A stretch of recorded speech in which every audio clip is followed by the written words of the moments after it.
圣言会。好，那现在我们把时间交给谭老师。好，谢谢妍妍姐啊，为我们做的会选导。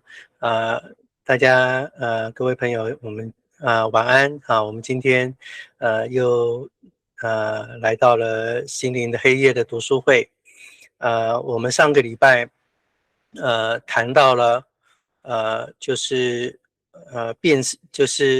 初学者要进入被动的感官之夜的时候呢，会产生的7种毛病啊，也就是初学者经常会有的在这个心灵的感官会有的一些考验啊、诱惑。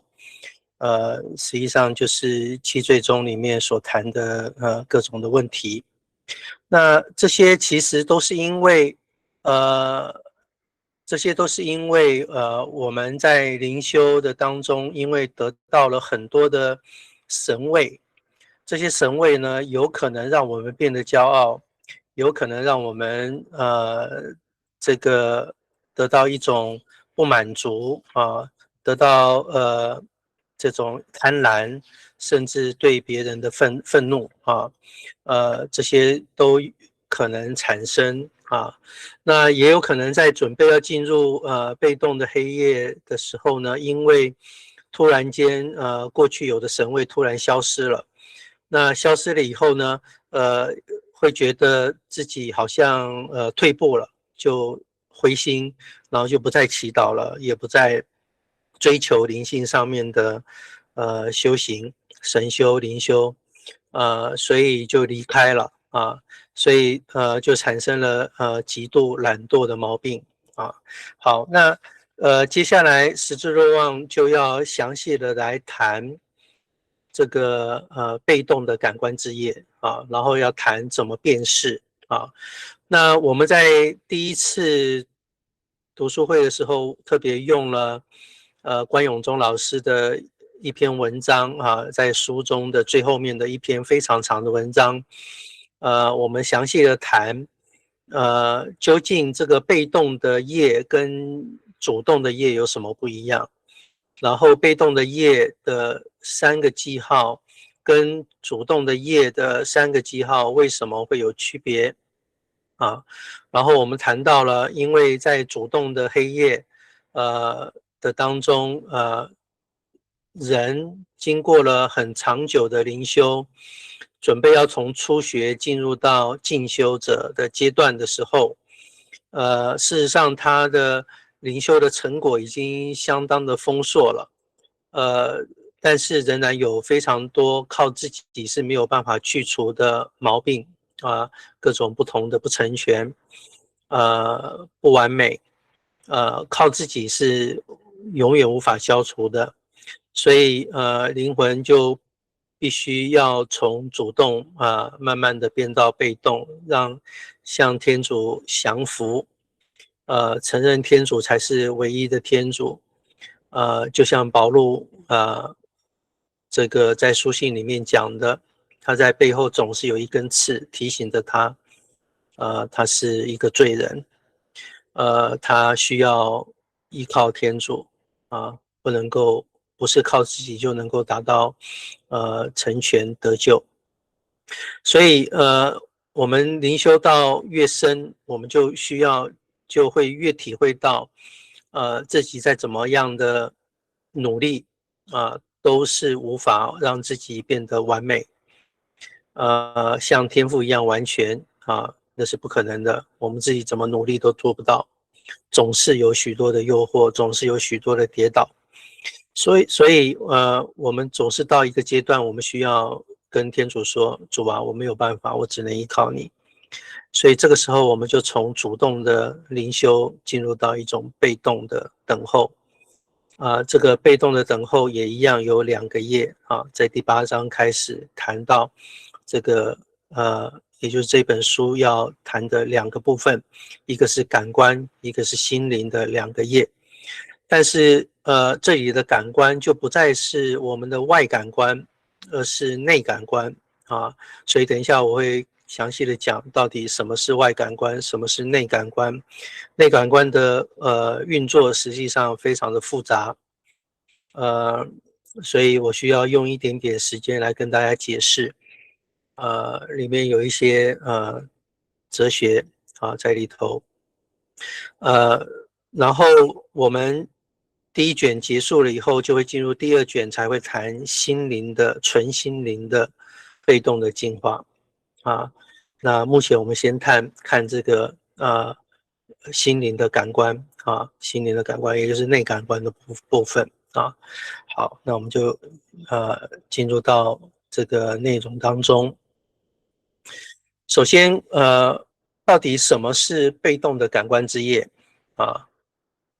他十字路说这个业实际上是末观的业啊，在第8章的开头就说这个业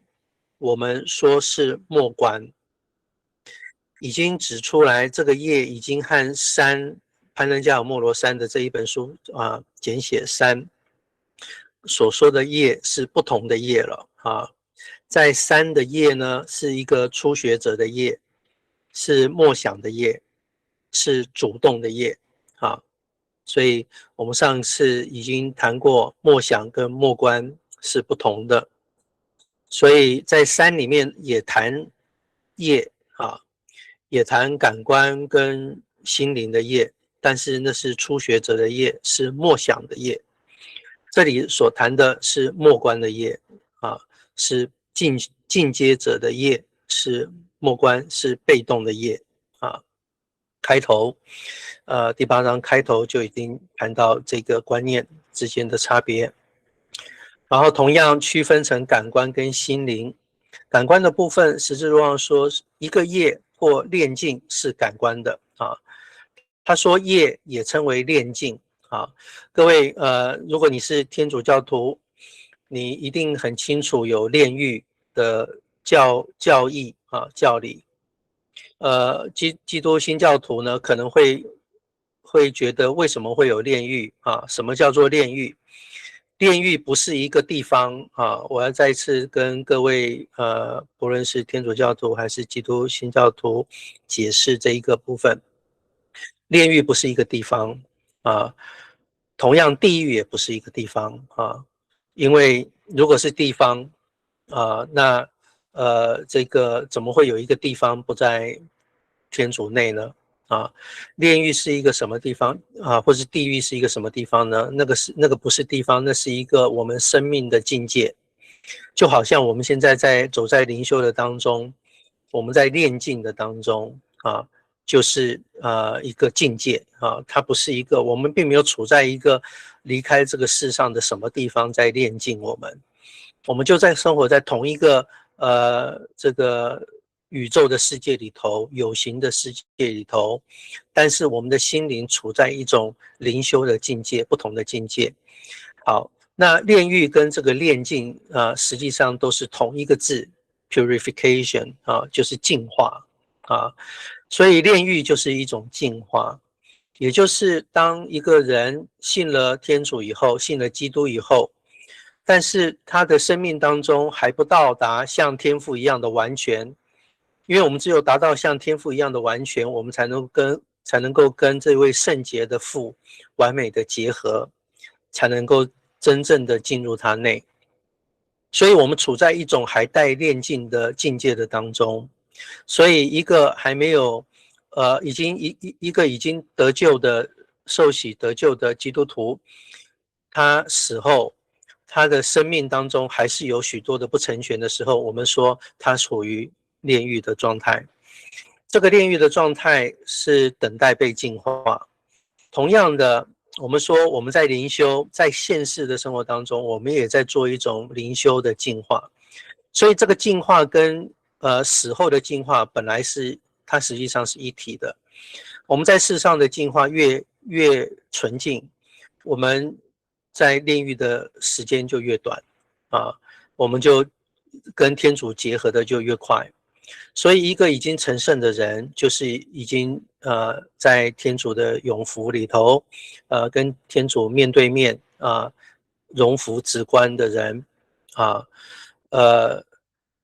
我们都渴望达到那样的境界，所以我们要用我们现实的生命，努力的在现实的生活当中努力的修德性，过圣善的生活，过依靠天主的生活，在基督内的生活，这就是我们灵修的练境。这个灵修的练境跟炼狱的练境实际上是一样的练境，都是要练境，但是阶段不一样。一个是我们在现实生活还能够靠自己修行，另外一个是我们死后失去了身体以后，我们实际上没有办法再靠自己做什么，我们只能靠天主的恩宠，使得我们得到净化。这个恩宠包括教会集体的祈祷所以我们说这一个业也叫做炼境使徒若望这样说好，那他说这个炼境是这个部分，现在要谈的这个部分是感官的，灵魂的感官因此而被炼境。既然是讲灵魂的感官，就不是我们身体的感官，也就不是外感官。身体的感官有五个，我们的眼睛、鼻子、耳朵、嘴巴、口，还有我们身体的所有的皮肤可以接触外在事物的触感触觉的器官。这个触觉器官也包括内脏哦，比方讲你心灵会有一种触动，有一种感动，有一种生气的时候一种愤怒，那都是一种触觉，内在的触觉所以我们在看十字若望书的时候，他在谈一些触觉的时候，不只是我们皮肤的外在触觉，还包括我们心灵的触觉。所以末观的感官进化是一种内感官的进化。那什么是内感官呢？内感官包括共感官、想象力、心象跟记忆，这个通通都属于内感官。而且这些内感官呢，实际上都是在身体内，所以它被称为感官但是它因为是一种内感官，所以它跟心灵特别的亲近，特别是心灵要理解事物的时候，必须通过内感官的功能，因为我们人是身体跟灵魂整合的一个整体，我们没有办法分开。我们思考一定是透过身体思考，我们一定所有的行动都是带着身体一起行动的我们的身体跟我们的心灵虽然可以区别，但是不能够现实的分开，一分开就死了，对不对？所以人活着一定是身体跟心灵一起活着。那这个内感官是最接近心灵的灵魂的部分好，那我们就继续看这张图，就是解释这个外感官到内感官的图我们的身体跟心灵心灵，那主要是理智了那这边是我们的外感官我们的身体外在，我们用眼睛看，用耳朵听，用鼻子嗅味道，用嘴巴、舌头尝味觉酸甜苦咸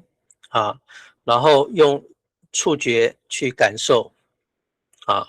那各位你可以发现这5种感官它的对象是特殊的，比方讲眼睛是没有办法尝味道的，对不对？同样的耳朵是没有办法有嗅觉的，耳朵没有办法闻到味道，也没有办法看事物所以耳朵的对象只有声波眼睛的对象只有光波所以这些个别的感官接受进我们的身体声波、光波是不同的波，味觉也是不同的刺激，嗅觉也是不同的刺激，触觉也是不同的产生神经元的电波我们可以发现这些资料，我们说这些外感官带进来的资料本来都是分开的。分开的，彼此是分开的，它是不同的讯号，对不对？但是不同的讯号怎么让我们有一种综合感觉呢？它是经过一个我们称为共感官的内感官啊，所以从外在进入到内感官，这个内感官包括这整个大区块都是属于内感官啊，这是内感官大区块。好，内感官的第一个阶段就是我们称为共感官。这个共感官呢，使得我们从外在的5种感官接收进来了，产生大小、形状，还有它的范围、数量、动静，还有位置，各种不同的综合的共感觉综合感觉比方讲你闻到苹果香的时候，这个苹果香是跟你看到苹果的颜色跟形状是合在一起的，你会有一种综合感觉这种综合感受这个综合感受会产生集合起来，把分别的感官集合起来。好，那我们在攀登加尔默罗山的第一卷山的第一卷第一卷里头呢，要去除的进化呢是属于外感官的进化，也就是我们原来眼睛很喜欢看美丽的事物，耳朵很喜欢听美妙的声音，嗅觉很喜欢闻美好的味道，所以我们这5种感官都会去追求外在世界的事物，所以我们会很喜欢追求世界的享受。所以攀登加尔默罗山第一卷就在谈我们如何从外感官的享受能够收敛到心灵当中，也就是内感官，甚至到心灵里头，从这里进入到这里所以第一卷就是在谈这一个进化。现在我们第二卷呢，我们要接着谈的是这一个部分的被动进化，内感官的被动进化那这个内感官呢，当这个综合感觉产生了以后，我们就会有想象力，就进入到想象力想象力呢会制造出来感觉心象那在书中它称为幻象是同一个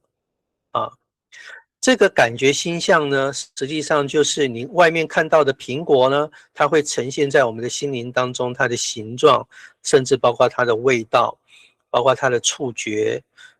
色泽，还有包括它所处的场地。比方讲，你是在一个厨房看到，一颗苹果当下的情境都会呈现在这个感觉心象里头。这个感觉心象呢，想象力呢，制造这个感觉心象的时候呢，不只有它的来源有3个，一个是这是第一个来源，综合感觉当下你看到的东西；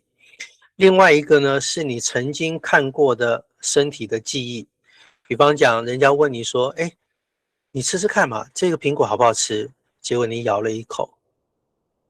然后他就问你说：“哎，跟上次买的苹果，你觉得怎么样？”那个时候呢，你想象力呢就会从记忆里头提取过去的记忆，然后一起放进这个心象里头。所以放进心象里头呢，你就可以对它做比较，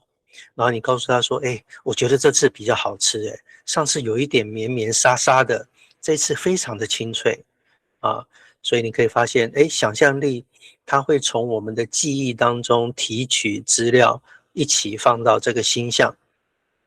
还有呢，我们想象力还会有什么资料进来呢？它会有已经获得的知识跟经验，它会一起被送到想象力的当中，然后再由想象力一起再组合进去感觉心象比方讲，我们刚刚吃的这个苹果，为什么你会有清脆的芝士跟沙沙的这个芝士呢？还有，然后你接着问他说，这次买的苹果，是什么地方的什么地方种的？你在哪买的然后他告诉你，然后你就比较出一些原因，这些实际上是你之前获得的知识所以我们可以发现怎么样呢？这个感觉星象是很复杂的，它有当下你接触外在的世界所立即获得的感觉，还有你曾经储存在记忆里面的一些经验，另外一个是你已经理解过的知识我再举一个例子，我们有一句成语叫做望梅止渴，对不对望梅止渴，它是一个成语，它是一个故事留下来变成一个成语。那这个成语，我们小时候会读过这个成语，然后懂它的意思但是你光懂这个意思，如果你没有吃过梅子，的话，你光听到望梅止渴这一句成语呢，你的嘴里巴并不会分泌唾液并不会分泌唾液，所以你光听这个望梅止渴呢，你其实没有感觉，你也不会止渴，因为没有办法分泌唾液。但是呢，当你吃到梅子以后，你吃过梅子以后，那个酸酸的感受，马上呢，就会让你的唾液分泌很多的口水然后你的嘴巴呢就不再干渴了然后呢，下一次你即使没有吃到梅子，一听到有人说望梅止渴，你就想到那个梅子，然后那个酸的感觉就从你的记忆里面被想象力提取出来，制造到这个星象里头，然后这个星象呢，马上让你的身体产生唾液的分泌，然后你就马上有嘴巴就不再干渴了这就是为什么已经获得的知识能够进入到想象力，影响我们的身体跟心灵的原因好，那我这个复杂的哲学呢，我就讲到这里我再多讲一个部分，就是再稍微多讲一个部分，就是这个感觉星象产生之后，我们的理智理智，我们理智要理解的时候，它需要光照，它会去看这个感觉星象，它会去看看这个感觉星象，然后呢就会开始推理它会开始推理，然后进行理解进行理解。好，所以各位我们在读十字若望的书的时候，我们会发现他常常强调默想是一种推理。为什么是一种推理呢？因为我们默想就是不断的借由想象力制造出这个星象，然后理智呢就会自然对这个星象去看它，看它以后呢就会进行抽象跟推理然后产生一种理解的东西进行理解。所以这一个内感官，一大部分跟理智的推理的运作是相互在一起的圣多玛斯就说，我们人类要理解任何事物，所以包括你默想经文，你要理解它的时候，他说我们人类不可能不透过感觉星象来理解，也就是不可能不透过星象来理解，我们一定得透过图像来理解好，这就是我们在进入到第8到第10章唯一所需要的哲学的知识，到这里就够了好，这个是我以前上课画在黑板的这给大家参考。这个接下来十之若望说，这个感官的业是普通的啊，感官的业是很普通的，发生在许多人身上，这些人是初学者，正是我们首先要谈论的。好，所以几乎所有的人都会有这种被动的感官的业。那我这边说，我们仍然要从初学者正要进入末关的这样的一个背景来体会，十之若望在这里所说的话。什么叫感官的业是普通的，很普通的啊？他意思是说，初学者要进入进阶者进修者，一定会先经过这一个被动的感官之业啊。他说这是通过主动进化的业的。这是通过主动进化的业之后或末期所会发生的，也就是攀登加尔默罗山的第三卷主动进化的业之后，或者是末期，我们会发生这一个业，这个被动的感官的业啊。所以这就印证了我第一堂课的时候跟各位解释关老师的那篇文章我所说的啊，黑夜心灵的黑夜这一本书是接在攀登加尔默罗山之后，境界也是境界也是，也就是被动的进化在主动的进化之后。好，那8.3节说，在这个境界的初学者非常接近自爱跟享受愉悦。还记得我们上个礼拜所谈的那7罪宗吗？就是在谈这个自爱，就是在谈这个贪图愉悦啊。所以8.3他用一句话说，在这个境界的初学者非常接近自爱和享受愉悦，或者是说他们非常习惯于自爱、享受愉悦，觉得自己非常的棒，自己非常的成功，自己非常的接近天主自己非常的领先这是一种自爱。非常的享受在天主给的神位上面然后他说天主愿意带领他们前进，除掉他们这种爱的卑劣方式，达到爱天主的更高等级，解放他们在感官和推理默想上卑劣的修持所以你看他说从灵修神学的角度，从灵修来看，那一种境界的自爱跟享受愉悦，他说是卑劣的方式，它不是一种高级的方式，它是一种卑劣的方式。所以呢，天主愿意带领他们更往前走一步，解除他们在感官和推理默想上卑劣的修持。还记得我前面那张图所讲的感官和推理这个感官是指内感官也就是想象力默想，借由想象力制造出心象，然后再进行推理所以这些初学者呢，已经在操练信德的默想上有长足的进步，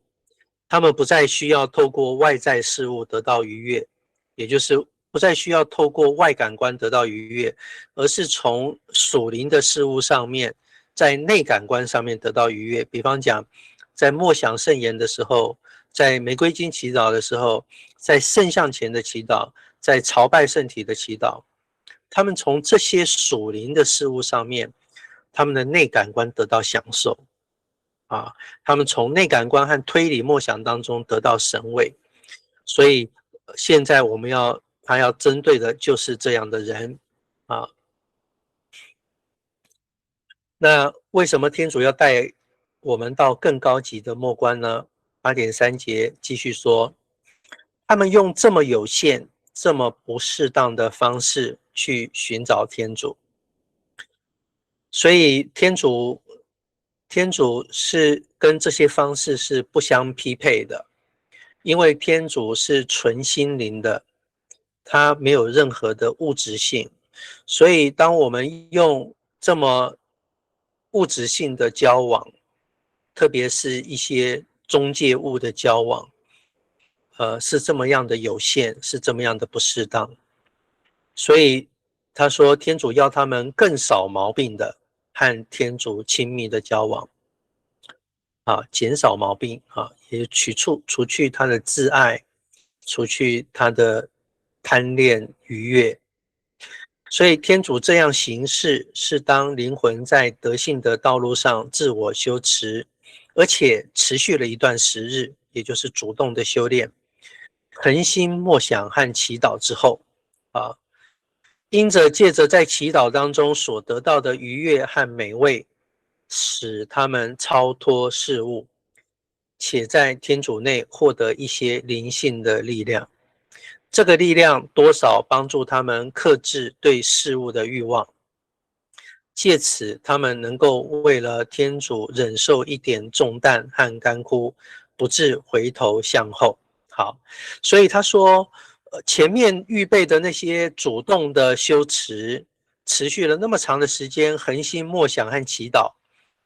天主给了那么多的神位，是为了帮助他们脱离外在世界的享受，就是超脱事物脱离外在事物的享受，能够对属灵的事物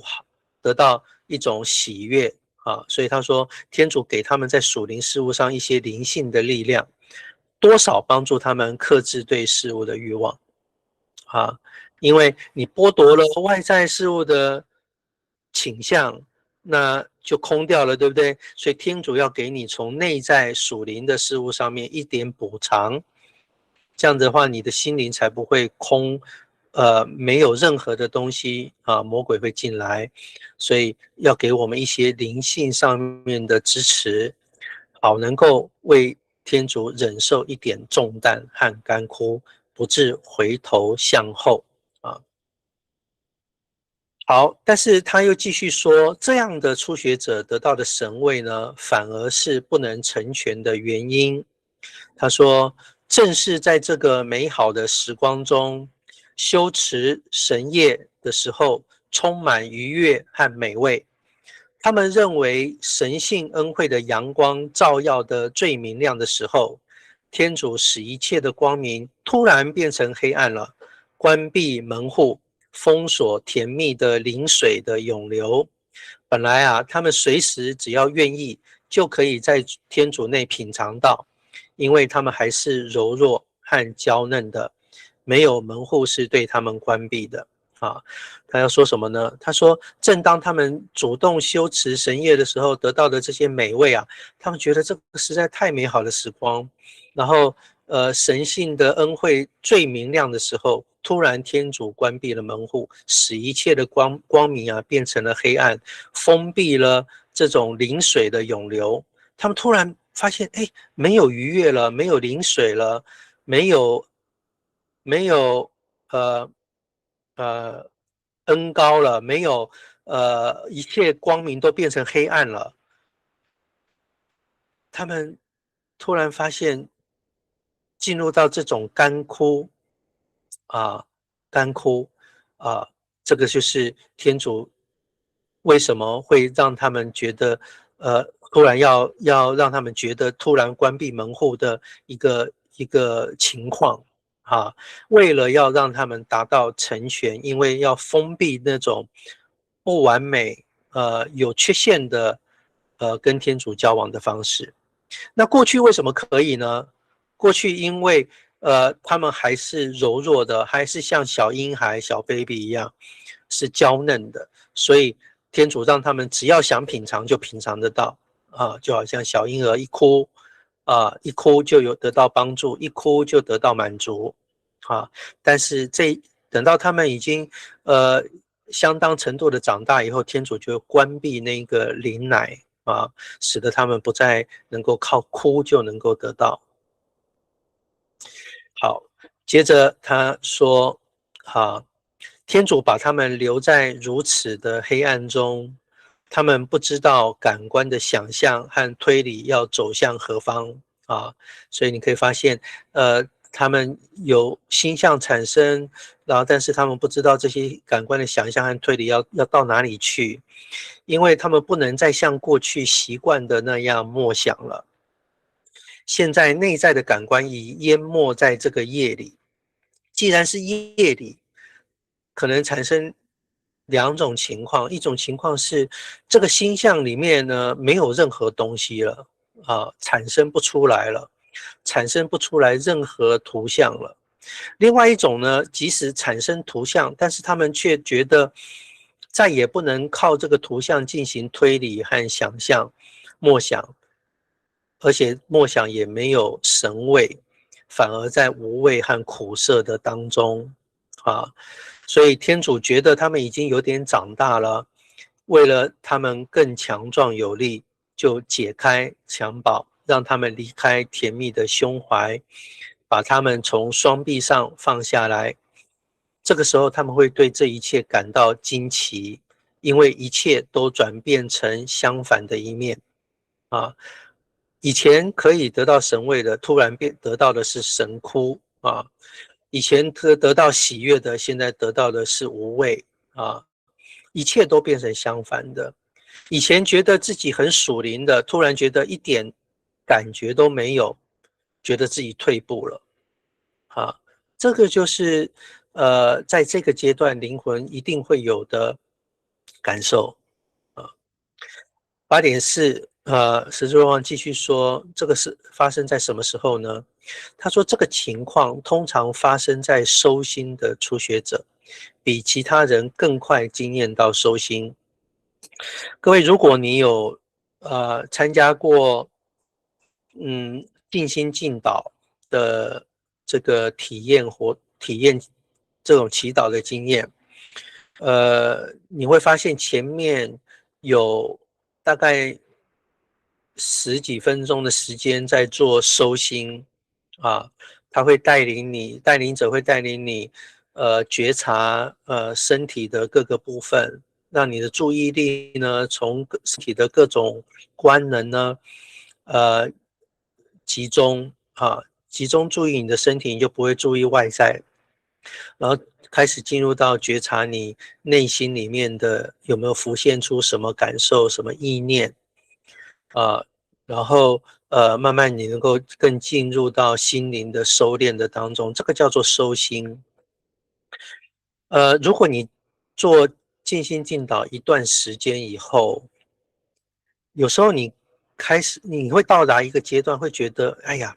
那前面10几分钟好像没有必要了。你会觉得那个反而是一种干扰，你会突然有时候你会突然发现你不想听那些话你的心灵已经很快的就收心了，根本不需要经过那个过程这个就是这里所讲的，通常发生在收心的初学者比其他人更快经验到收心他可以不要经过那么长的注意力的转化，从外在世界进入到内在的心灵他不再需要那么漫长的过程，他可能马上一静默闭上眼睛马上就收心了这个时候特别容易进入到现在所说的被动感官的进化，所以这个时间大部分都是在度过灵修生活的初步阶段以后，通常会看到他们陷于干枯之中好，那接着就谈怎么辨识首先9.1第9章第1段，他说十字若望指出，干枯可能来自于罪过和不成全，也可能来自于我们懒惰，对祈祷懒惰、冷淡，或者是因为我们身体上的一些忧郁、身心状态的不好的一种不好情绪，或者是身体的失调，比方讲内分泌失调啦、更年期啦、压力啦，都有可能。所以我们要分辨这个干枯究竟是这些罪过和不成全带来的干枯，还是真正天主开始要把我们放到末观的时候产生的干枯。所以十字若望在这一章开始要谈我们要如何分辨这个干枯到底是天主的工作，还是我们的罪过和不成全造成的。他给我们3个记号，那这3个记号我们在第一次上课的时候提过了，就是对图像或受造物乏味，第2个是对上主有爱的挂念，第3个是默想时感到神枯。我们先来看第1个记号，对图像或受造物乏味。我们前面已经看过那一张认知图，对不对？内感官会产生心象，这个心象就是一种图像，但是这个图像呢，不只是画面，还包括声音，包括味觉、触觉、嗅觉，都含在这个图像的当中，所以我们只能用图像这个词来表达这个心象，实际上它是一种整个综合的感受，通通在这个图像里头。所以人的认知呢，不能不透过这个心象。所以我们默想的时候，是对心象默想和对心象推理。那这里所讲的第1个记号，就是对心象当中呈现的图像和受造物感觉非常的乏味。比方讲，你在默想的时候，你看见耶稣，闻到花香，这个闻到不是鼻子闻到，是内感官给你的一种感受。因为我们真的从鼻子闻到，也是呈现在心象当中的味道。所以这个时候呢，我们已经不是真正鼻子的味道，而是想象力制造出来的味道。所以我们即使看见耶稣，闻到花香，都感到失去趣味，甚至没有欲望要仔细去看这个图像，品尝这个图像，咀嚼这个图像。这个时候第1个记号就出现了，也就是天主不让灵魂在任何事上动心和找到愉悦。如果你现在每一次做灵修默想的时候，你都能够觉得看到耶稣很兴奋，那你现在没有办法体会到这个现在文字上面所说的什么时候天主会让我们失去动心跟找到愉悦吗？我从来没有这种领受。没有关系，你就想停留在你现在的阶段就好了。等到因为那样子很有神味，很有神味。虽然书上十字若望讲说那个还不是很成全的灵修，但是现在适合你，而且天主用这个方式更加的吸引你，你就安于在这个现状，不用着急因为灵修没有所谓的先进或者是好像次等灵修是适合不同的人，天主带领我们不同的人，让我们无时无刻都要对他满足所以如果你现在根本没有办法体会到什么叫做看到图像，看到耶稣还会不兴奋吗？你如果觉得怀疑，那就是代表你现在还在默想当中非常有神味，那没有关系的，那个是非常正常的事情你只要知道说哪一天你突然失去了这种神味的时候，你要知道这个第1个记号也许出现了好，那接下来说，若非来自于天主，我们就会感受到有一种推动我们去找外在事物的渴望和倾向，想要放纵欲望的诱惑。他意思是说，这个记号出现的时候，我们要仔细的去分辨，这个失去对味觉、对看到耶稣还有闻到花香的这种兴趣、默想的兴趣，我们失去了。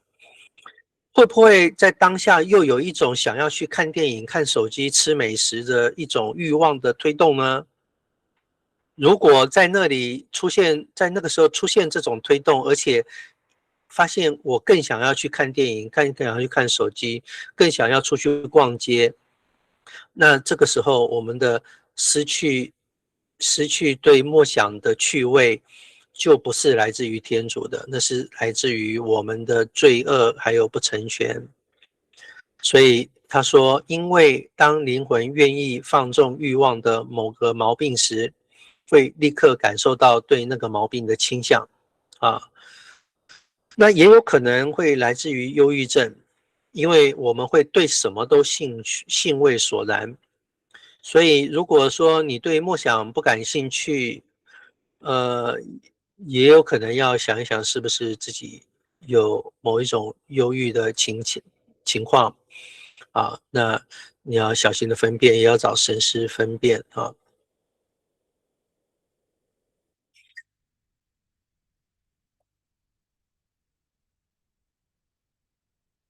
接着谈第二个记号，第二个记号是对上主有爱的挂念，他谈到几个现象。第一个，你除了有第一个记号出现，你对默想的图像没有任何的兴趣，然后呢，你开始感觉到是不是自己经验到一种在炼狱当中的痛苦，而且呢，记忆通常专注于天主，意思就是你实际上就是记忆就是保持着你你还是爱慕天主，专注于天主上，但是你怀着很痛苦的关心和忧虑。什么关心和忧虑呢？你担心自己是不是做的不够啊？自己是不是不好？天主不喜欢我了？是不是我退步了？我才会对这些属灵的事兴趣缺啊，才会没有快乐。所以我们要分辨是不是冷淡啊？你有没有觉得对侍奉天主不再在意了呢？或者是还是你担心自己没有侍奉天主？如果你是担心自己做的不够，那就不是冷淡，而是神枯啊。所以我们只要判断第二个记号，唯一要判断的是自己有没有冷淡，意思就是你对天主侍奉天主是不是不再在意了？你跑去游山玩水比较快乐啊。那你如果常常感觉到祈祷得不到喜悦，然后但是你还是很很在意天主，担心自己是不是对天主服侍的不够，是不是自己不好，是不是自己退步啊？那这个时候第二个记号就产生了，这样子你就有两个记号啊。那十字若望说，也不用担心是体质让我们产生这种担忧自己做不好的忧虑，因为他说，即使有体质上的忧虑，但是仍然心神是敏捷和强健的啊，因为这种担忧，你总是一种心灵对天主的渴望啊。即使身体让你感受到，得到的喜悦很少啊，甚至没有喜悦，只有痛苦，但是你的心神呢，是对天主更大的渴望，所以不用担心啊。所以第一个记号、第二个记号出现了以后呢，我们就要接着要再更进一步的分辨啊。9.4，他谈到这个干枯的理由啊，他说天主为什么要断绝心灵感官的这种对属灵事物的愉悦呢？他说是为了提升灵魂有能力接受纯心灵的事物，也就是不透过中介物，不再透过内感官而获得的愉悦啊。那我们稍稍的再回到这一张图啊。这张图呢，这边有一个超越的天主，这个天主呢，我们他能够灌注知识到我们的理智的当中啊，所以我们刚刚说，想象力会从我们的知识经验里面提取资料，然后制造出来这个形象，对不对？这个形象啊。所以天主呢，可以直接的灌注给我们属于他的知识，这个他的知识呢，自然就停留在这里，让我们理解了啊，不再经过这一个过程，这个过程就不再经过了啊，所以天主可以直接给我们啊，所以这个就是成全的末观啊。完全依靠天主给我们他自己的领受，不再经过前面的这一大段过程这是初级的初学，这个才是成全的末关啊。好，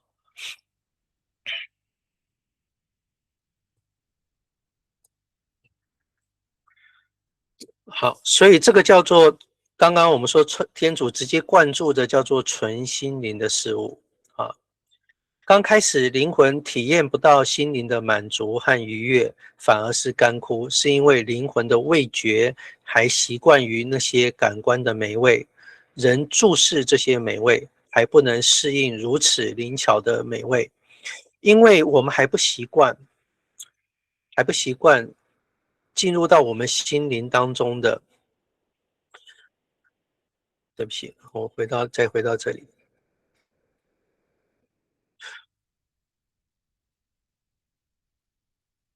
我们还不习惯，这是我们的心灵。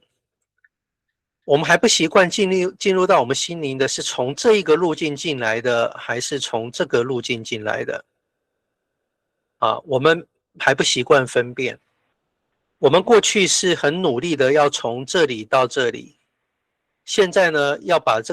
天主要把这条路断掉，要我们开始领受这一条路要我们领受这一条路，所以呢，我们就处在这一个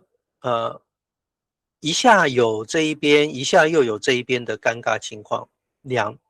就是会时有时无，时有时无这就是被动的黑夜的处境好，所以我们体验不到心灵的满足了，反而是干枯反而是干枯，是因为我们还不习惯于，我们还习惯于那些从感官而来的美味，注视这些美味，还不能够适应这个灵巧的美味从天主而来的，所以在这个被动的感官之夜的进化当中，除非等到干枯和黑暗之夜预备好了，逐步预备好了，否则灵魂不能体验心灵的美味和恩惠。就是我们需要逐步的借由黑暗完全断绝从感官的那一条路，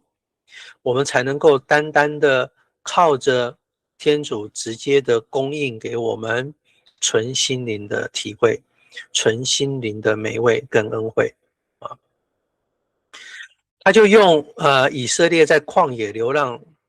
吃不到鲜肉来比喻他说在旷野流浪的时候，他们吃不到鲜肉，他们必须要习惯于吃玛纳的炼净过程。以色列人在旷野哭泣叹息，因为他们怀念在埃及吃鲜肉，渴求卑贱的食物。但是天主却要在旷野降下玛纳，这个玛纳呢是具有各种美味，适合个人的口味。所以在这个被动感官之夜呢，就像在这样的旷野当中，我们每一个人都要习惯于天上降下来的玛纳，被动的等待和接受，而且要学习品尝玛纳的美味。那这个食粮味道如何呢？9.6说，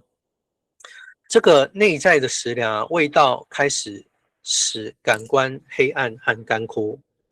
没有图像、神见、神欲，对图像没有感受、滋味和欲望。虽然干枯，但感受到继续祈祷的刚毅和活力，这是隐秘和秘密中发生的。会发现自己灵魂有一个倾向，情愿独处和宁静，不能想别的事，也不愿意去想所以呢，这个时候的灵魂呢，既从祈祷当中得不到感受、滋味和欲望，从默想得不到图像、神见、神欲，心灵感受到干枯，但是呢，他还是有一种毅力去坚持祈祷，因为他不想离开天主，他要坚持下去。所以就在这个坚持的当中，他会逐步的越来越有一种倾向，他宁愿独处，宁愿宁静他不想再去做那些过去很外在的事情，甚至对那些事情没有享受，没有感到快乐，而且也不能想别的事，也不愿意去想啊，这种现象会出来，这就是玛纳的食粮的味道。但是这是初步第一次尝到的时候的味道，就像以色列民刚开始吃到玛纳的时候呢，觉得甜甜的，但是呢吃久了就觉得，哎，这个有什么味道？还是喜欢吃肉啊。那一直要到他完全不想吃肉呢，需要一段时间。那接着他说如何品尝玛纳呢？他说如果有上述的倾向发生的时候，他说要保持宁静，不去理会任何内在和外在的工作，意思就是不要动，你不要想做，也不要忧虑这个时候什么也没有做，因为这个时候这个人呢一定会想，哎呀，我什么都没有做，一点贡献也没有，没有价值，没有领悟，没有用啊，甚至别人圣经读的那么有趣味，我一点趣味也没有啊，无知啊都没有，都读不懂啊。这个时候呢，他说你要接受自己此刻的这样的状态，所以你要保持宁静，不要想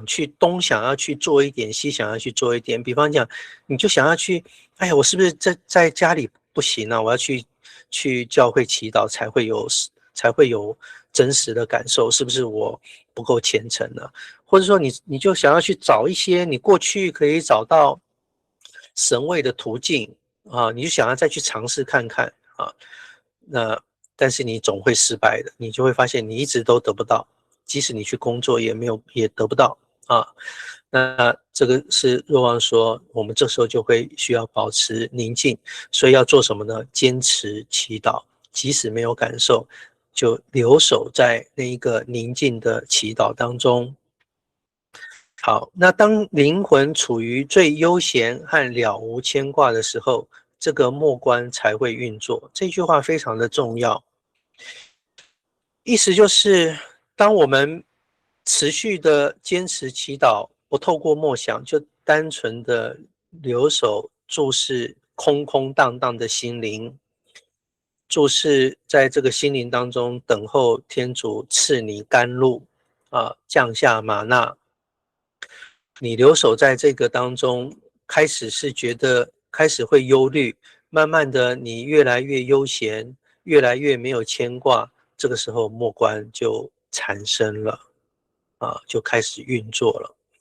他举例说，就好像空气一般，你要用手握住空气，结果空气就会跑掉。所以你越想要有默观，越想要看见什么，空气就跑掉了，越看不见。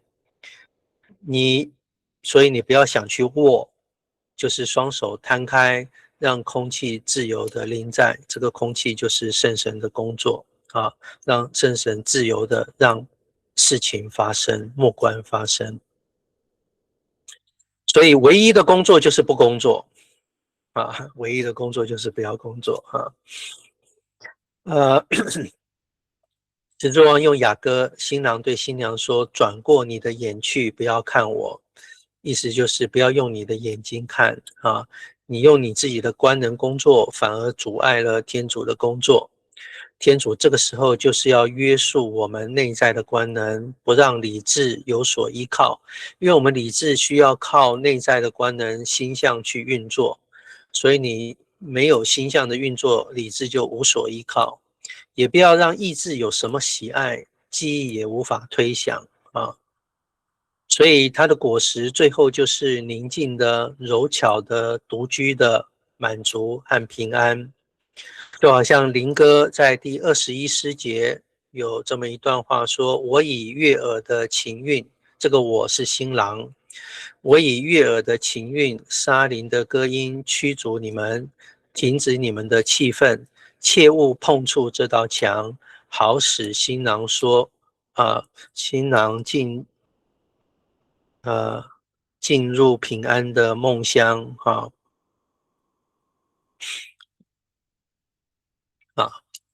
然后呢，你看哦，这个新娘要进入平安的梦乡，对不对？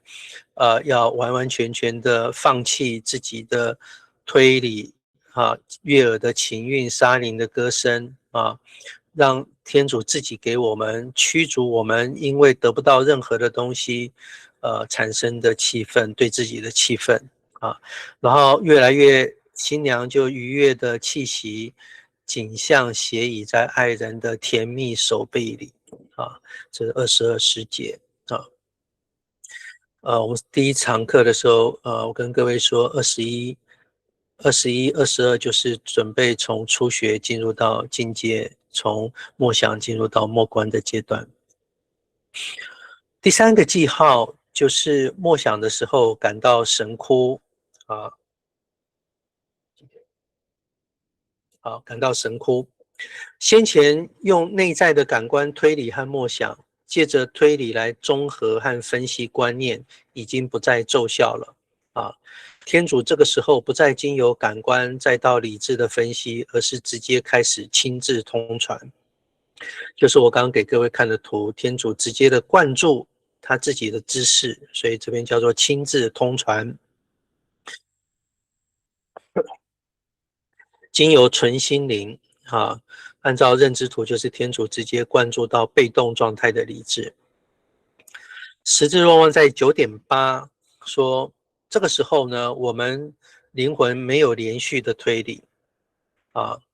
借着什么叫没有连续的推理？意思就是即使你突然想到了，但是你马上就离开了啊，没有再继续的有连续的推理，好像进一步的分析，综合出某种观念啊。他说不再依靠这些了，借由单纯的默观行动通传给灵魂。灵魂低层部分的内在和外在感官都不能获得这种默观，就是那个第一个路径都没有办法获得这种默观。在这里，想象力和心象不能依靠任何的思想念虑，在其中也找不到可以立足向前的支持啊。所以我用那一张图来帮助大家理解十字若望这里写的文字到底是什么意思。好，接下来有一种微妙的辨识，在3的第3卷最后谈到意志的主动进化里面，谈到4种情绪的进化：快乐、希望、痛苦和怕惧。他说，我们都要主动的舍弃这4种情绪，让意志呢完全的空虚，好让天主的爱完全占有整个意志。这是我们在攀登加尔默罗山第3卷的时候读到的。因此9.9节十字若望谈第3个记号的分辨，我们要看看有没有什么不好的情绪，比方讲，我们会不会欢乐于不值得欢乐的事？会不会希望那些没有帮助的事？会不会对那些应该要欢乐的事反而感到痛苦？对那些不必害怕的事感到害怕？比方讲，什么叫做欢乐于不值得欢乐的事？比方讲，就是对一些神谕神见，那个本来是不应该不值得欢乐的，好，你却在这个阶段呢，人觉得那个值得你欢乐，啊，对那些神恩不值得欢乐的，你却欢乐，去希望没有帮助的事情，好，比方讲，你现在这个阶段处在一种干枯，你却希望神师给你一些方法能够离开这个干枯啊，那就是希望无益的事。什么叫痛苦于那些反而应该欢乐的事啊？比方讲，人们误解你啊，你却觉得很痛苦，但事实上你应该感到欢乐啊，因为别人的误解会帮助我们不会骄傲啊，你反而看出那些事情、那些误解是有价值的，或者是明明你应该欢乐的，却感到痛苦。比方讲，别人得到了某种赞美，你应该为他欢乐，但是你呢，你却感到他得到赞美，却感到自己很痛苦、很吃味啊，那这个就是不好的情绪啊，害怕那些不必害怕的事啊，最明显的就是担忧害怕自己离开天主，自己不够好，这就是你害怕不该害怕的事。这些不好的情绪如果出现啊，那我们就了解灵魂。那这个时候他说，如果有这些不好的情绪，灵魂只要再用点力，还是能够做从前的动作，也就是还是能够从感官去得到默想，得到依靠。那这个时候呢，可能第三个记号还没有出现哦，你还不能够离开默想进入默观哦，所以这是他的意思啊。所以，但是如果你的欲望已经练尽了，就不是这种情况，你就出现了第三种记号出现了。这个时候，你开始进入了不能够用观能推理默想的境界。另外，有一些例外的状况9.9他说有些人天主并没有要带领他们进入默观，只是暂时的让他放在这个业里，只为了磨练和贬义他们，整顿他们的欲望。有时可以默想，有时又不行所以我们要出现第三个记号的时候，也不要马上就判断我真的就在默观里。我们需要持续一段时间，确认我们不是9.9所说的有时候有时候不行如果很长的都不能默想很长的都有一种这个不能默想的忧虑那就真的可能天主已经带我们要进入默观。那十若望也提醒我们，天主并没有要把所有的人都带到默观，甚至不到一半的人他说只有天主知道这个理由好，那最后第10章我们看要怎么样修持在这个被动的感官之夜当中。首先到底灵魂忍受的痛苦是什么？他说灵魂这时候所忍受的痛苦，干枯还不是最大的，真正的痛苦是害怕迷失道路他怎么描述呢？他说他们会认为所有美好的灵修都完蛋了他说哎呀我完蛋了，我灵修彻底失败了天主抛弃我了或者是他在这些好事当中找不到任何意义，也得不到满足，所以他们非常的疲惫因为他们每一次祈祷都得不到满足，在一个默想的主题上全神贯注的寻找一些满足，但是却陷入极度的沮丧和反感。这是因为他们更喜欢留在宁静和悠闲当中，只不过他们这时候还没有办法觉察到这种喜欢一直要等到他们逐步的在被动的感官的黑夜当中逐步的进入到一种宁静悠闲的当中，他才能够体会得到。所以在经历这个夜的时候最大的痛苦实际上就是担忧自己走错路。所以这个时候神思就相当的重要所以他既得不到满足，又喜欢留在宁静和悠闲中，因为什么都不想做另外他也描述一种生动的两难的描述他说这个担忧像什么呢？他说就好像你割下了已完成的工作，为了要再重新做，离开某个城市为了要再进城，放下了猎物要再去追赶猎物意思是说你明明已经放下了这些主动的修行，但是实际上呢你又感到担枯，又想要再重新做这是你就陷入两难，好像你离开了城市是为了要再进城你放下了猎物又要去追赶猎物，因为你就陷入在这个两难的当中，得不到愉悦，又想要靠前面之前所做的工作想要去得到但是是没有用的因为灵魂已经没有办法再受惠于先前的梦想。10.2，石多旺说，在这个时期，如果没有人了解这些人，意思就是说，他如果没有神师了解他们，他们可能会放弃所有道路，丧失勇气的情况，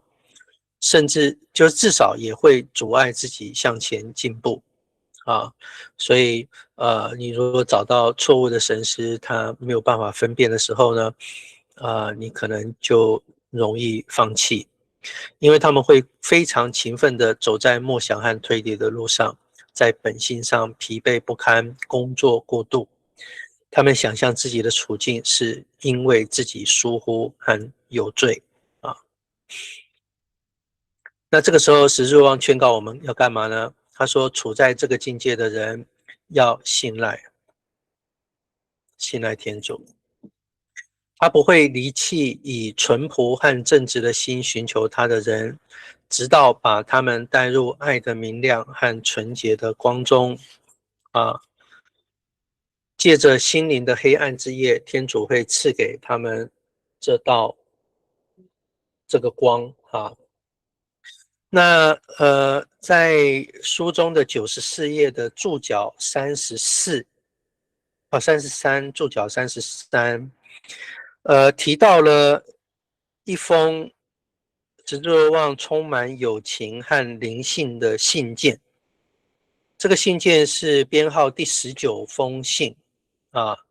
那这个最近蒋范华修女翻译了一本石若望的信札，短篇著作信札，书名叫做《虽然是在黑夜里》那如果你有参加今年9月份的石若望的讲座，你都会拿到这本新书会送给你。那在这第19封信呢，是石若望写给华纳佩德拉萨夫人的。在这封信当中，他就是看出来这一位佩德拉萨夫人呢，正处在这个被动的感官黑夜的当中。他就告诉他说不用担心，您走在正道上，安歇在主内吧。再说，您是谁啊？有能力指导自己吗？别再胡思乱想了所以他又继续说，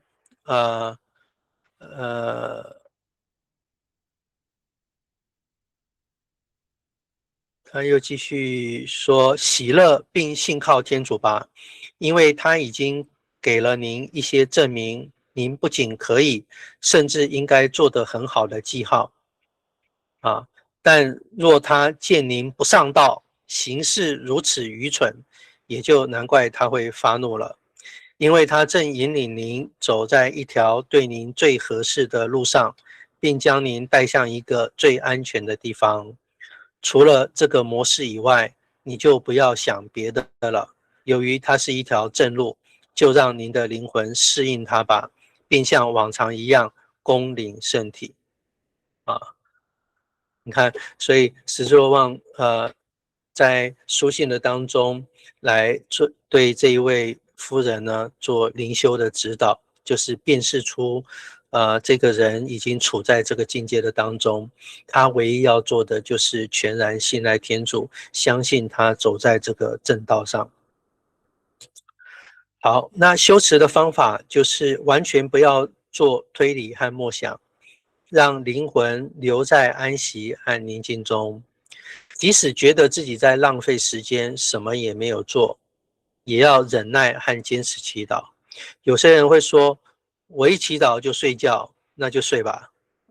就浪费时间，坚持继续的做静祷忍耐坚持的静祷，不做什么反而已经是做了很多。唯一要做的是让灵魂自由，不要使用思想和观念，不要注意默想，唯独满足于以爱和平安注视天主。所以有3步，第一个不要操心，第二个不要求功效，第三个不要愿意感觉和品尝到天主。所以就在这样的一种空无浪费时间的祈祷当中，等候注视，以爱怀着爱注视等候天主，我们慢慢就会通过这一个黑夜，很快的进入末关。所以10.6，若望就说，当灵魂不在意失去的官能作用，就越快能够更平安多量的领受天主关注的末关。他说这是一种秘密、平安和爱的关注，灵魂会在爱的心灵内燃烧起来。所以下一句说悬念殷殷，灼然爱情。这个悬念就是在那个等候静观天主的当中，等候他灌注，所以在这个等候当中灼然着爱情啊。好，那我今天的这个分享呢，就到这边啊。现在大家有没有什么呃，我们现在可以有一些分享，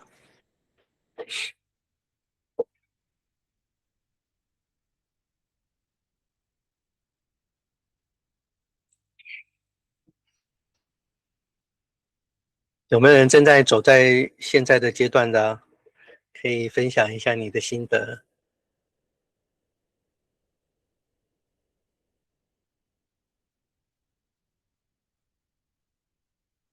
或是你已经走过的，也可以分享一下，帮助大家。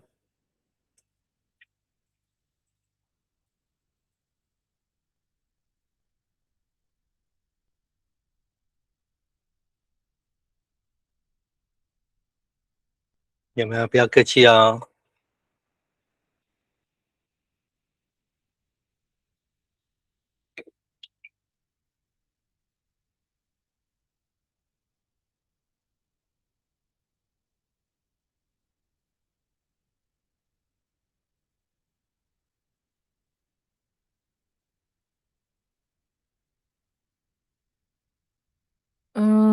谭老师好，嘿，各位兄请说，姐平安。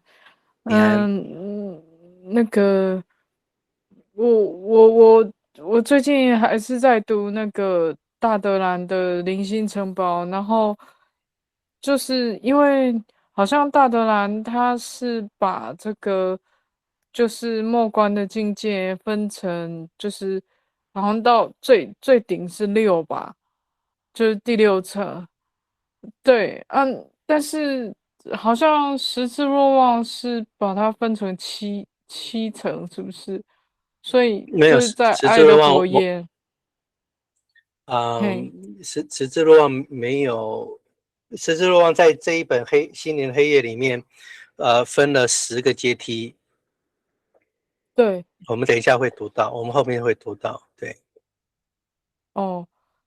对，然后可是，在爱的火焰是不是七层啊？我的印象，对，那个是有7个，对，但是也不能直接对应啊，他们2个讲的不太一样，嗯。对，所以我就觉得有一点困惑，因为我也没有像谭老师那么钻研这个部分，所以就是自己看的就有一点困惑，他们之间的对应大概是怎么样子？就是这10个阶梯跟7层之间也是有对应吗？还是说7层在10级之上这样子？它有一些对应，但是因为我们是讲十字若望，所以有些人不见得有读大德兰的灵心城堡，所以我就先想不要混淆大家哦。那以后我们或者是我们等到谈到10个阶梯的时候，我再来说一说好了，好不好？现哦，在我们好好先不要谈这一个啊，好，谢好，谢谭不好意思，老师。嘿，那我可以稍微问题外话吗？就是因为大德兰的灵性城堡是分成六层嘛，那它其实个分七就是层，是7层，对，它也是7层，对，它是7个住所啊，最后成嗯，全的阶段是第7层，对。哦，那所以，就是我比较困惑的地方是第4层跟第5层，第5层的部分他讲的很少，就是第5层的概念里面，他一直在讲的是要专心爱天主，不要放弃祈祷，可是他还是没有讲到，就我把第5层住所读完，可是他还是没有讲第5层大概的状况是什么。就是他没有陈述到第5层的状态大概是什么样子。第5层差不多就是，如果我们真的要去配合十字若望的灵修进程的话，第5层差不多就是攀登加尔默罗山的意志的主动进化，大概就是那样子。也就是在我们现在读的心灵的黑夜之前。哦，心灵的黑夜之前，对，也就所是攀登加尔以默罗山的第3卷。第3卷，嗯，所以心灵的黑夜是大概第4、第5层以后才会碰到，是这个意思吗？第6层。第6层才会碰到第6心灵的层跟黑夜。对对。哦，原来是这样。哦，好，谢谢唐老师，谢好，谢。哪里？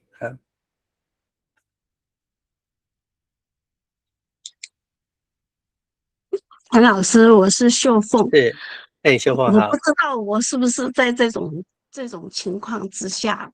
不过我看这一段，就是这几章里头，我蛮有感的，因为那个生活上有很多是符合那种情况。像譬如说，我以前，我现在还是一样，就是尽可能每天去望弥撒，几乎，除了我那段脚伤没有去以外。那都有去望弥撒，可是，在弥撒真的，我连弥撒都没办法专注，然后觉得连身体也没有什么味道，然后，嗯，在祈祷我进祷是每天早上我一大早起来，做了几个软软身操以外，就至少做半个钟头的进祷。那前一阵子那个进祷真是收心收到我真的觉得说哇，真的那么美妙。然后这段时间就变得说，反正坐在那边，然后思想纷乱，也不知道做什么，反正我还是每天做进祷，只是觉得这个时间都很难挨呀。但是还是这样子，就像我还是去望弥撒。虽然好像也没什么味道，但是是意志去让我做这件事情。然后我也觉得说，我好像自己真的是很糟糕很不成全，是不是很多罪啊？所以做什么事都好像提不起劲。但是我本来有神师，现在那个神师因为去辅导别人，已经2年多也没有神师，也没有人可以问，所以。秀华老师在的时候还问了一下，那其他就没有地方可以问，所以我就想说这个情况是怎么一回事。但是我念这几章我是非常有感的，我真的很谢谢十字若望，不然我真的想说，我这个灵修到这修到哪里去，自己也搞不清楚。那我也觉得说天主也是一步步带领啦。那时候我3月8号去做闭经的时候，一做进祷我就睡觉。每次进祷每次睡也不知道为什么，原来我现在才知道说，那一阵子的，等于说在主内的安息为我是非常有益的。至少我碰到我先生这段这么乱的情况之下，我还可以解决，不然我可能就像以前我的脾气也是很急很躁，那就很惨了。这个我只是想说，请教老师，是不是有类似像这样的情况，还是我自己乱想的？但是现在我已经不默想了，因为我想不出什么东西，我脑筋都是空白的。谢谢老师。这可能还要，可能这个还要再详细跟你谈才能够分辨得出来啊，不是一下子，但是看起来有点像，因为你描述说没有办法默想，所以可能我们还是要详细谈过才比较清楚啊，没有办法这样子一下子就帮你判断。但是你坚持着下去，是不会错的，对。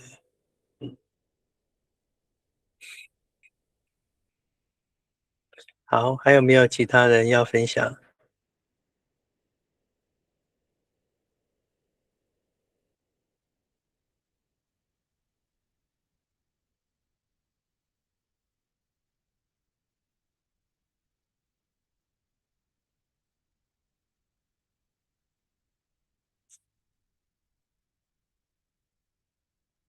秀凤，你刚刚说你之前默想，祈祷默想有多长的时间了？久了啊，那个我跟秀华老师已经有4年多，可是，在跟秀华老师之前，我就是对那个呃圣依纳爵，因为我的神师都是耶稣会的神父，所以我祈祷是很久了，非常久了，从王金红神父一直到现在，我的祈祷都是没有断的。OK， 那就比较像了啦，因为你已经有经过这个依纳爵的默想非常长的时间啊，所以那我想你应该懂啊。那所以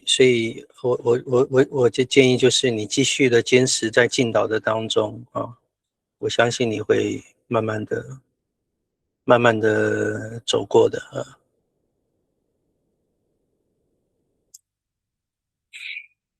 有没有其他人要分享？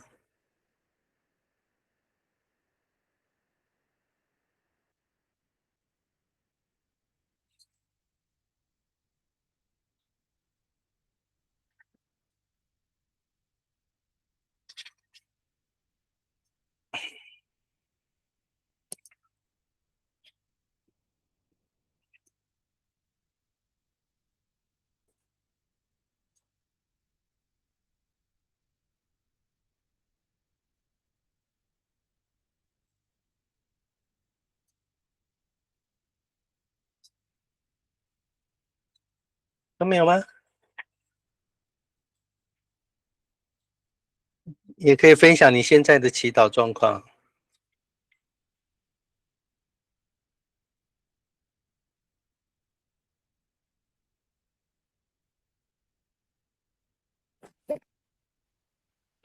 谭老师好，是，各位兄姐好。那个我之前就是也是跟着秀华老师在做进道，但是更早之前就是还没有进入秀华老师读书会的时候，也是有自己毕竟的时候有参加，就是就是毕竟的时候，因为是跟着修会团体一起作息，那所以就会有机会去朝拜圣体。那在那个早祷跟夜祷的时候，就有机会去操练这个静祷这样子。但是我没有真正的拜师，所以只是进入秀华老师读书会以后，才真的知道说，静祷是怎么一回事。但是前面也是懵懵懂懂，就是在闭经的时候有进导的经验这样子。那起先起先的时候没有怎么去读那个，就直接进入操练就对了。那我读的是《不知之云》这本书，所以就是有一年在那个天主教参的那个书摊位，就是那个国际书展的时候，天主教会有教会会设摊，然后里面就有很多书。然后有一年我去的时候，问那个守摊位的姐妹，就是请她推荐书，然后她就推荐了好几本，然后包括陆云神父的那个每日祈祷的短文那个书，然后他也推荐其中一本就是《不知之云》。那时候我根本连《不知之云》这本书是什么都不知道，对，所以是很幸运的，就是因为这个机缘，然后就进入这个敬导的属灵书籍的阅读的行列这样子，然后就也在必经中自己去操练这样子。那时候根本还不认识大德兰跟十字罗王，也不知道加尔默罗灵修是怎么一回事，所以我都是就是自己似懂非懂的操练，然后也没有拜师这样子，就只是毕竟的时候能够朝拜身体，就觉得很感恩这样子。然后最近这几年，就是从加入秀华老师的敬导行列之后，才真的开始知道说，哦，原来敬导有这么多层次这样子，对。然后，最近因为后来我之前是因为就是没有工作，所以就自己祈祷的时间是自由的。可是因为后来就这2年有了工作，而且是离开家到外县市，所以整个时间变得很不自由。然后也因为要应付工作的关系，就是时间上就被压缩的很严重，所以后来就退出敬导的那个群组，这样子是秀华老师走了以后我才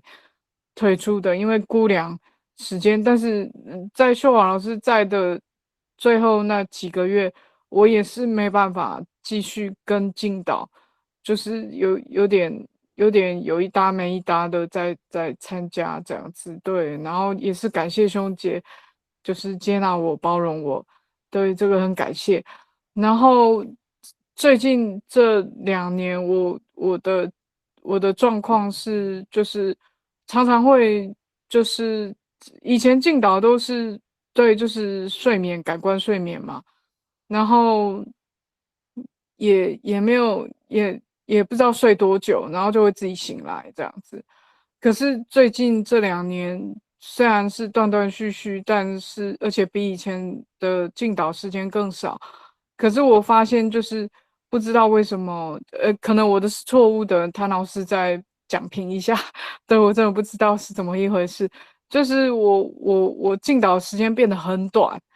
就是以前都可以睡很久，可是现在就变得不知道是我自己潜意识太紧张还是怎么样，进入睡眠感官睡眠的时间变短，就常不到半小时，然后就突然惊醒了，也不是惊醒，就是会自己回过神来，然后就变得意识很清明这样子，然后我也感觉好像睡了一场好觉。可是以前是真的就是睡到天荒地老，就是完全不知道过多久这样子。然后可是现在这个不知道是不是因为工作的关系，然后就是那个睡眠，不是就是进导的时间，我虽然没有按闹钟，可是因为秀华老师的进导团体是就是有设定时间的，就有松姐在设定时间在带。所以我自己就知道说，哎，怎么变这么短？就不到半小时的时间，我就会回过神来这样子。然后不知道这样子是错误还是我自己太紧张还是什么的这样的以上说明。再麻烦你谭老师讲评，谢谢。你刚说的是说你原来就是会睡着，对然后就是睡到结束，你可能还不知道嘛哈。然后对现在就是中间就会突然醒过来，对，那醒过来之后你做什么呢？没有做什么，就继续闭眼啊，可是就嗯没有继续睡，就嗯是就是可能一方面，带领的兄姐的时间到了，就会嗯开始唱歌，或者是嗯嗯就是分享，然后就，OK，就就没有那么久这样子，就是嗯哼就是以前可能也有可能是因为我自己在闭境中操练，所以那个闭境的时间到底多久，我也没有按闹钟，所以就比较没有感觉这样子。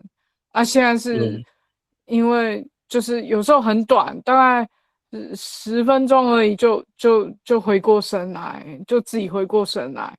以前都会就是睡到就是兄姐的音乐进来的时候我才醒过来这样子。嗯对，，OK，有可能第一个就是我们身体累啊，身体本身累，我们在进导的时候，因为安静，因为带领者带领我们收心，我们就会心灵就会静下来，然后就很容易睡着啊。那睡着没有关系，所以你之前即使睡得很长，然后突然醒来，就是结束了之后才醒来，都没有问题。然后就好像我们毕竟刚入境的时候，有可能都在睡觉啊，昏昏沉沉的，因为突然安静了哈。那一直到更进入了以后，才会因为身体的疲惫消除了，才会醒过来，才会比较专注。那同样的，这个可能也要分辨是说，是不是最近的身体的疲惫比较没有那么大啊？那当然你祈祷的睡着的时间就会缩短啊。那另外一个也可以说，另外一种情况是，也圣神的工作让你醒过来啊。那所以你醒过来之后，那你就可以回到祈祷的当中，注视心灵当中的天主，所以就让你有一段越来越长的时间能够在这个祈祷的意识当中，所以这也是好现象啊，这也是好现象，所以你也不用担忧，你就继续的维持你的敬祷生活啊。好，谢谢谭老师，谢谢谢谢。嗯，对。好，还有人要说话吗？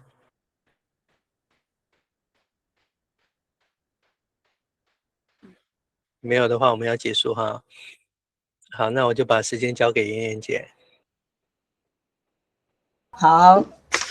谢谢谭老师，还有那个姐妹的踊跃发言哈。主啊，我们知道我们正面对的心灵的黑夜，有时候我们可能会感受不到你的同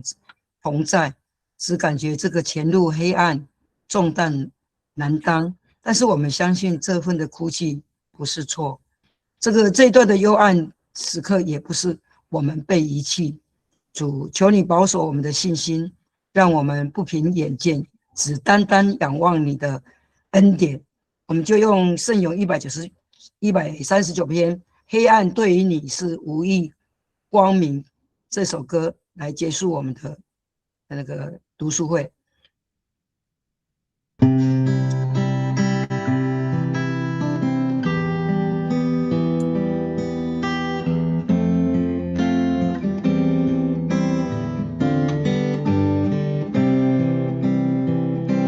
我若说愿黑暗把我笼罩，光明变成黑暗将我围抱。我若说愿黑暗把我笼罩，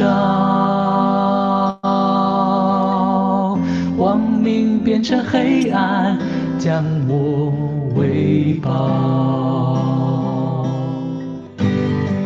当黑暗对你并不朦胧，黑夜与白昼一样光明，黑暗对于你无益光明。暗对你并不朦胧，黑夜与白昼一样光明，黑暗对于你无意光明。我说愿黑暗把我笼罩，光明变成黑暗，将我围抱。愿黑暗把我笼罩，光明变成黑暗，将我围抱。当黑暗对你并不朦胧，黑夜与白昼一样光明，黑暗对于你无意光明。黑暗对你并不朦胧，黑夜与白昼一样光明，黑暗对于你无意光明。但黑暗对你并不朦胧，黑夜与白昼一样光明，黑暗对于你无意光明。黑暗对你并不朦胧，黑夜与白昼一样光明，黑暗对于你无意光明。黑暗对于你无意光明。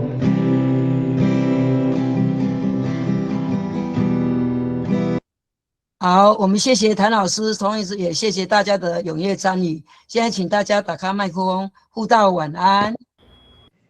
谢谢，好，大家晚安。谢谢大家，谢谢晚安。谢谢大家的分享，谢谢谢谢谭老师，晚安，谭老师，谢谢，谢谢，榜样，谢谢谭老师，晚安，晚安，谢谢晚安。谭老师，晚安。